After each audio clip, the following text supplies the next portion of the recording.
Pak Ambarita juga sebenarnya sama, punya kelebihan yang sama. Coba lihat followersnya. Cuma memang ada viral sedikit di media sosial. Apa yang dilakukan oleh Pak Ambarita itu dengan apa?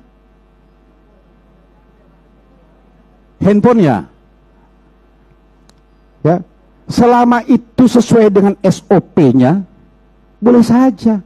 Tetapi Pak Ambarita, sekali lagi saya katakan, memang betul, kita akui, Pak Ambarita itu ada dugaan kesalahan SOP.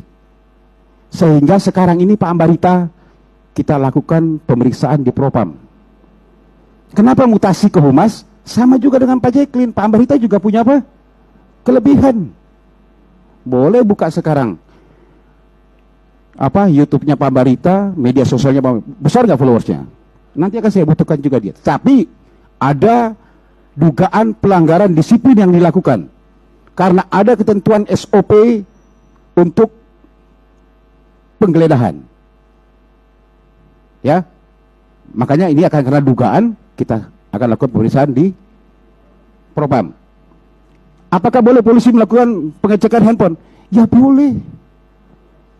Tergantung sesuai gak dengan SOP. Contoh, beliau dari Resmob menangkap pelaku apa? Penadahan misalnya.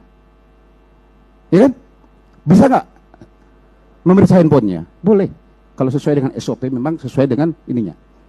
Makanya dugaan terhadap Pak Ambarita ini akan kita lakukan pemeriksaan oleh teman-teman dari Propam. Kalau memang ada kesalahan disiplin, akan kita lakukan tindakan tegas.